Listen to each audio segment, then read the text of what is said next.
Hi, Lee Thurban again, and I want to talk about the concepts or the differences between a business plan, a private placement memorandum, and a prospectus. I get asked questions quite often about what the differences are, and I thought a quick rundown a comparison would be a good idea. So, a business plan is typically 15 to 25 pages. Now, let me pause and insert here that there are planning tools, things called like the business plan, the business canvas, and there are some other planning tools out there that try to summarize a business plan into a single sheet of paper so that you can get a real high level overview and conceptualize certain aspects. A real business plan, of course, is going to have much more detail to it. There's going to actually be implementation. We'll talk about what's in a business plan in just a second. But a business plan is typically in the 15 to 25 pages range.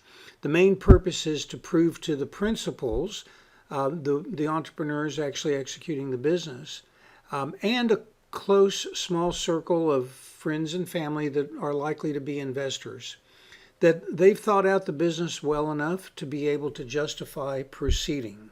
So the business plan is basically an action document to make sure that you've gone through the thought process you need to be able to execute a business and successfully grow it. A private placement memorandum is kind of like the next level. You're typically going to see a private placement memorandum end up being in the 30 to 50 pages range. And the main purpose of the private placement memorandum is to raise money from investors that are not within your close circle of family and friends. A private placement memorandum will usually be used when you're trying to raise money under one of the Reg D provisions like Rule 504, 505, 506, where you're raising capital, and SEC compliance will be important for you to make sure that you maintain. That basically means that you're raising capital from people that you don't really know. They're relying upon your written documentation, and you want to make sure that you have good quality written documentation and are in compliance with SEC regulations regarding raising funds. So that's that.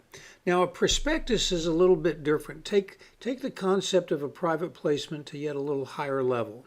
The term prospectus is often confused by people and used in place of a private placement memorandum. But a true prospectus is really a document that is presented to investors by a broker-dealer. Very commonly, it'll be during an IPO or some other public raise, not necessarily an initial public offering, but maybe a second round, another public offering. Those are prospectuses. If you're using a broker-dealer to help you raise capital from other accredited investors where they're going to earn a commission in the process, a prospectus would be the proper term. These are usually Reg A or Reg A plus offerings, and you have to comply with both the SEC and state regulations. So a prospectus would be an appropriate language, and again, that's typically in the 50 to 70 pages. I've seen them go into the 100 plus pages range, depending upon the business. Now, in kind of simplified bullet point terms, a business plan is going to cover the following information. There'll typically be a cover page, a one-page, max two-page executive summary. Then you'll have some information about the history of the industry and some background information. You're gonna want to talk about, you can think of it as the value proposition, but here's where you talk in great detail about the problems that you solve, the market that you solve the problems for, how severe those problems are, how you differentiate yourself in the market, how you're going to take the marketing plan, how you're going to get the word out and fill your pipeline with clients, and how you're going to close those. I mean, all of that stuff needs to be talked about. Your action plan is the detailed implementation steps that you're planning to take.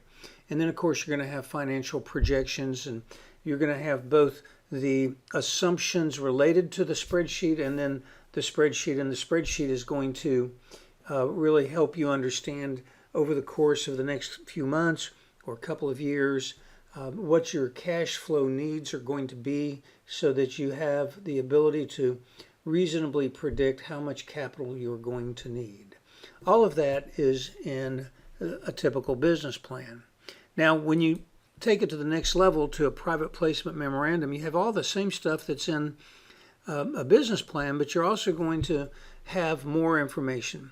Remember, a business plan is primarily for the principals that are running the company, but it's also for the close circle of family and friends that might be putting money in.